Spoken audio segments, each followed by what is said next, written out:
지금 이제 우리 그 시장의 상태를 보기 위해서 CNN 머니에서 발표하는 그 탐욕과 공포 지수 이런 거 굉장히 유용하지 않습니까? 이제 우리나라도 이제 그 비슷하게 하나증권에서 만드셨더라고요. 그래서 그걸 봤더니 이제 미국은 요쯤에 있죠.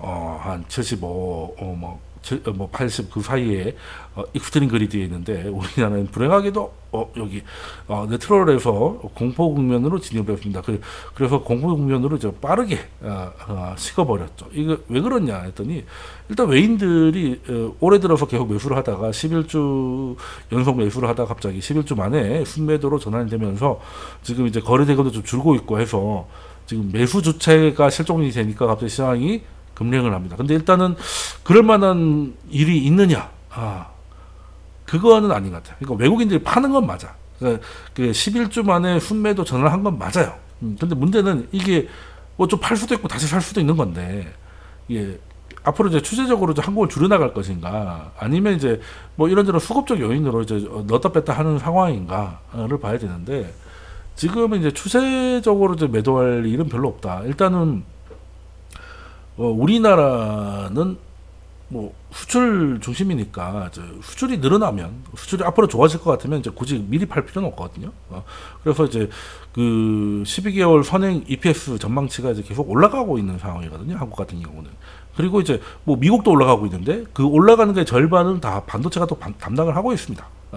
그래서 그 외국인들이 지금 팔고는 있는데 시장을 다 파는 게 아니라 그 중에 안 팔거나 심지어 사고 있는 것들이 있어요.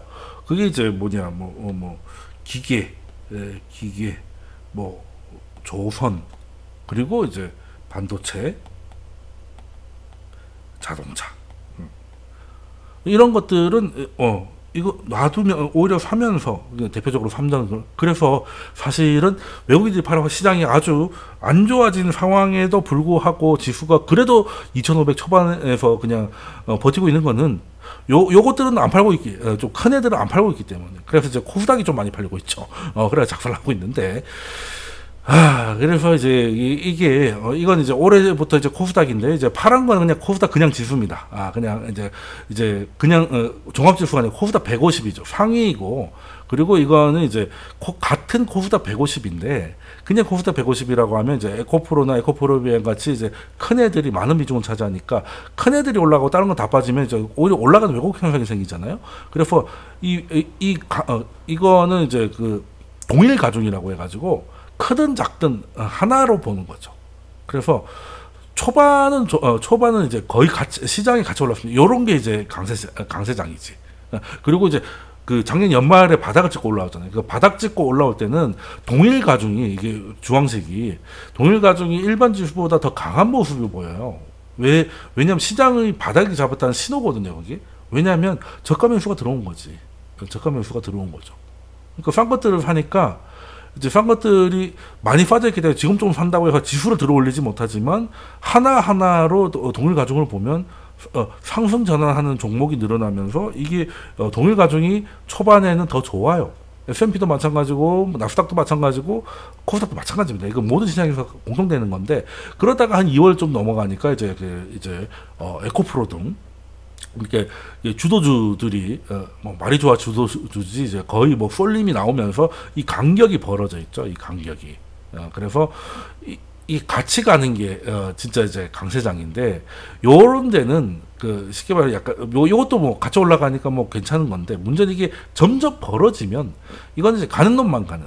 그렇다고 가는 놈이 너무 괴팍하게 가기 때문에 가는 놈이라고 막 올라탈 수도 없는 상황이고 굉장히 불편한 상승이 일어나는 거죠. 이게 좀 좁혀져야 되는데, 이게 좀 좁혀지고 같이 올라가야 진정한 강세장인데, 지금 좀 이게 그 2월 중순 이후로 늘어난 게 줄어지지 않아요. 보통은 이제 위에 게 내려오든지 밑에 게 올라가는 건데, 그래서 또 쏠림의 주도했던 애들이 잠깐 멈추는 사이에 얘네들이 좀 더 올라와야 이제 그때 또 이제 많은 기회가 있을 텐데, 아직은 그러지 못하고 지금 내려오는 거 보면 또 시장 자체가 방이 꺾여 버렸죠. 그러다 보니까 뭐 코스피도 마찬가지고 코스닥도 마찬가지고 이제 굉장히 체감적으로는 그리고 이제 이 간격을 주도하는 핵심 종목들도 사실 들고 있는 사람은 굉장히 불안하죠. 너무 난폭하게 왔다 갔다 변동성이 너무 크니까. 그래서 그 스트레스 받는 게 최악의 종목을 갖고 있는 사람이나 최고의 수익률을 보이는 종목이나 스트레스가 비슷한 상황이에요. 왜냐하면 이게 그냥 안정적으로 추세를 만들어서 가는 게 아니라 막 흔들어서 가니까 이게 그리고 과열 국면이라 무너지기 시작하면 얼마든지 또 무너질 수 있는 이런 상황이 되다 보니까 좀 힘든 것인데, 물론 이것도 시장의 한 부분이에요. 한 부분이라서 이것도 지나가긴 할 겁니다. 근데 일단 중요한 거는 현재 한국 시장은 외국인들의 매수가 이제 매도로 바뀌면서 조금 이제 수급적으로 굉장히 힘든 상황이 됐고, 또 외국인들은 이제 요즘 또 환율이 조금 다시 안 좋아지는 모습을 보이고 있죠. 뭐 이런 것들 때문에 환에 대한 손실을 우려하는 자금들은 좀 빠져나가는 것도 있고, 그렇긴 한데 시장 전체를 팔 만한 건 없고, 외국인들은 일단 우리나라 EPS가 하락하면 파는데 EPS는 반등하고 있다. 그래서 지금 이 파는 와중에서도 사고 있거나 안 팔고 있는 것들은 EPS 상승을 주도하고 있는 조선 반도체, 자동차, 기기 같은 것들이다. 보통 근데 이런 것들이 있으면 추세적으로 매도로 계속 이어가지는 않더라. 그러니까 지금은 조금 지나가야 될 국면이다라고 이제 일단은 좀 생각을 하고 있고요. 그리고 자, 뭐 우리나라뿐만이 아니라 글로벌 상황이라고 했네. 글로벌 상황도 사실은 조금 교착 국면이 있습니다. 올해 초는 일단 그 작년 연말부터 올해 초까지는 주로 이제 중국의 리오프닝, 중국 11월 말에 리오프닝을 하면서 이제 기대감, 그리고 중국이 살아나면 이제 유럽도 좀 살아날 수 있고, 그리고 이제 천연가스의 가격이 좀 내려오면서 유럽도 이제 완전 망할 줄 알았는데 별로 안 망할 것이다. 그래서 이제 유럽과 중국의 이제 회복이 완전 초반에 상승을 좀 주도했다가, 그리고 그 이후에는 미국 경제가 좀 좋으면 소위 말하는 노 랜딩 뭐 이런 시나리오, 그러니까 경기 쉽지 않을 것 같다 뭐 이런 시나리오까지 좀 나오면서 또 상승을 이어갔고, 그리고 연준이 금리 인상을 사실상 마무리 사인을 보내면서 지금까지는 이제 회복의 유럽과 중국의 회복, 그리고 그 미국의 긴축 종료, 이런 걸로 이제 상승을 상반기 때 이어 나왔는데, 그러고 나서 보니 이제 6월이 이제 끝나가고 있어요. 이제 하반기가 시작되는 것이죠. 근데 하반기를 보니까 이미 이제 레퍼토리 다서 연준의 긴축 종료 다 끌어다 쓴 것 같고, 그리고 중국은 좋아질 줄 알았더니 기대에 못 미치고, 중국이 기대에 못 미치니까 그 유럽도 기대에 못 미칠 것이고, 그런데 유럽은 중국이 별로인데 물가가 잡힐 줄 알았더니 안 잡히고 있는 모습, 영국이나 스웨덴 같은 데서는 오히려 또 다시 긴축의 강도를 높이고 있는 상황이 됐죠. 그러다 보니까 하반기에 대한 자신감을 조금 잃은 것 같아요. 그래서 이제 미장도 물론 뭐 경기 지표가 잘 나온다는 뭐 상승하기도 하지만 지금 뚜렷한 방향성을 못 보여주고 있습니다. 그러니까 약간 교착 상태에 들어갔다고 봐야 되겠죠. 그래서 일단은 미국이 하반기 때 깊은 경기 침체로 들어갈 가능성은 좀 많이 줄어들었다 하더라도 그렇다면 성장률이 뭐 개선되거나 하는 경기 회복에 대한 모멘텀에 대해서는 또 약간 괴수천이 있는 거죠. 그러니까 침체가 심각할 것 같지는 않는데, 그렇다고 막 본격적인 회복을 하기에는 좀 힘들어지는 것이죠. 또 그런 상황에서 그 미국도 더 이상 못 땡기고 있는 상황에서 중국의 부진이 사실 지금 글로벌 경기 전체에서는 지금 가장 발목을 잡고 있는 게 중국 아닌가 생각을 하고 있어요. 일단은 이게 독일 PMI인데요. 독일 PMI인데 좋아지는 것 같다가, 그러니까 23년이 이제 들어지면 좋아지는 것 같다가 아니니까 꼬꾸라지고 있죠. 그래서 물론 이런 것들 때문에 그 지금 진짜 이제 온다는 경기 침체가 이제 진짜 오는가 보다 막 이렇게 생각할 수도 있는데, 물론 뭐 그런 것도 무시할 수는 없다고 봐요. 근데 이거는 사실 중국에 너무 이제 이 원인이 약간 뚜렷해서 조금 그렇지 않나 생각을 하는데, 일단은 이제 독일이 가장 영향력이 큽니다. 그래서 이 리오프닝 실망이 크다는 게 여기서도 드러나죠. 그래서 이제 새해가 밝고 뭔가 시작이 될 줄 알고 힘차게 반등을 했는데 아니네가 된 거예요.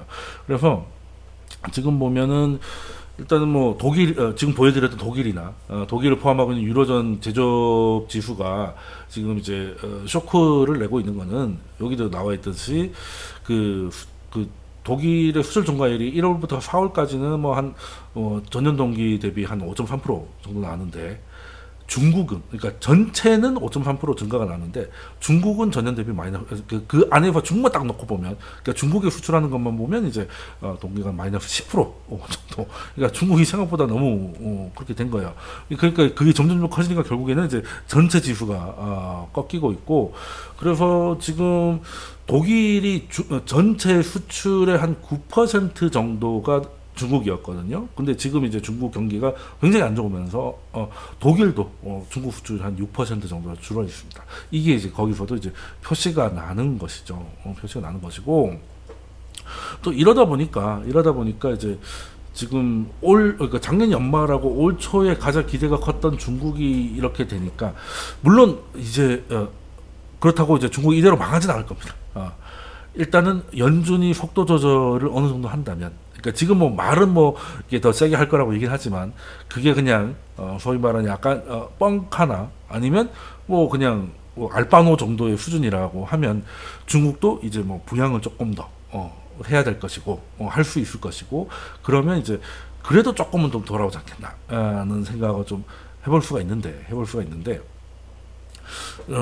일단 어쨌든 지금 당장 뭔가 실망스러운 건 사실이니까 여기 있던 자금들이 이제 지금 가만 보면 뭐 유럽이나 한국이나 일본이나 이렇게 비교했을 때 지금 일본이 가장 좋고 한국은 지금 조금 안 좋고 유럽은 좋았다고 말고 있잖아요.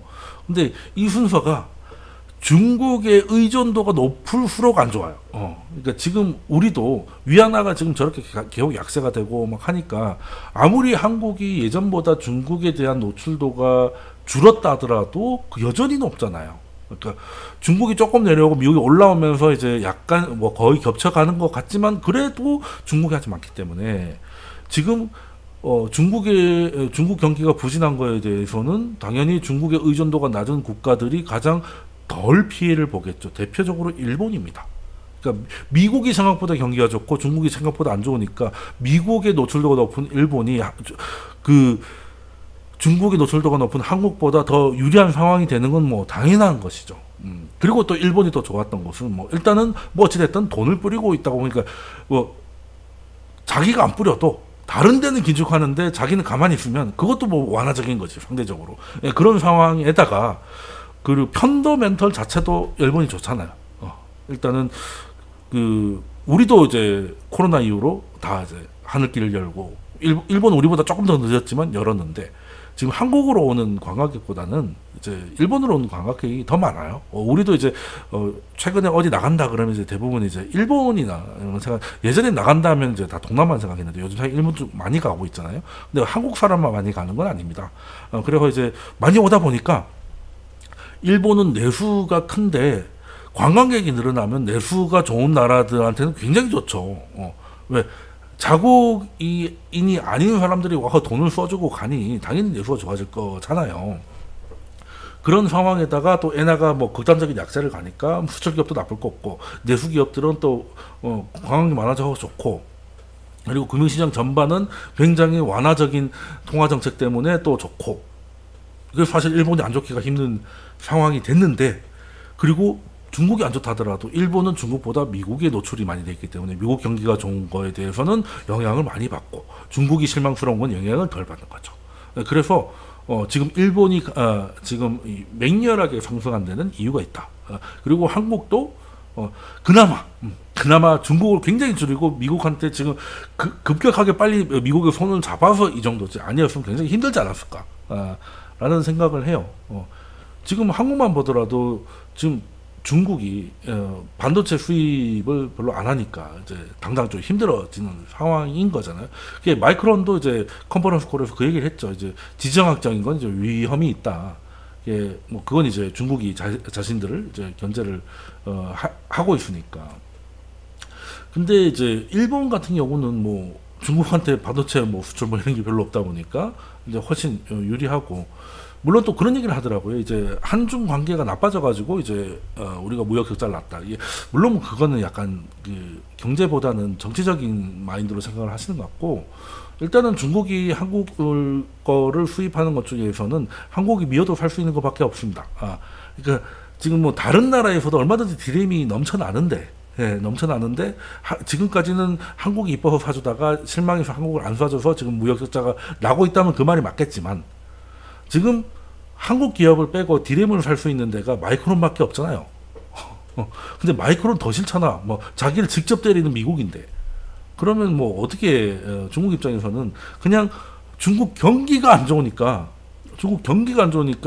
거기에 들어가는 중간재를 수입을 덜한 겁니다. 근데 그게 우리나라한테는 수출 비중에 크게 차지를 했기 때문에 그렇게 된 것이고, 그러면 이게 중국도 어느 정도 살아나야 우리가 미국이나 이런 거 생산망 뭐 해서 이제 다원화 시킬 그 시간 동안 어떻게든 좀 피해 나갈 수 있을 텐데, 그리고 중국이 계속 나빠지면 한국도 약간 이게 의심의 눈초리로 볼 수밖에 없고, 그래서 가장 자유로운 이제 일본이 수혜를 받았다는 것이죠. 이건 뭐 약간 지정학적인 거 아닌가라는 걸 생각을 하고 있고요.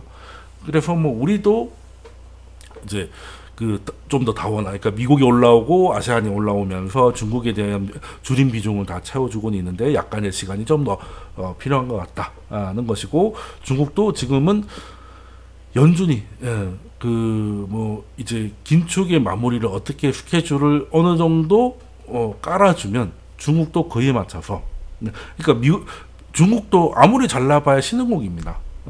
그래서 신흥국은 미국이 금리를 올리고 있을 때는 같이 올리는 후에는 아무것도 할 게 없어요.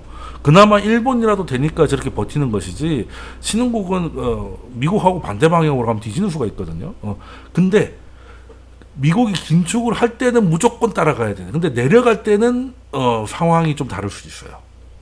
완화 국면으로 넘어가면 좀 더 빨리 완화를 하든지 아니면 좀 더 늦게 완화를 하든지 그거는 선택할 수 있어요. 그래서 신흥국들은 달러가 이제 약세일 때, 극단적 약세가 아니라 약간 약세일 때, 그리고 미국이 긴축을 하지 않을 때 어떻게든 수를 내야 되는데, 그래서 지금 중국도 미국 눈치를 보면서 찔끔찔끔, 그러니까 일단은 그 언제 끝날지 모르겠지만 안 끝난다고 말은 계속 하고 있지만 그래도 끝날 것 같기 때문에 지금 중국은 약간씩 인하를 하고 있잖아요.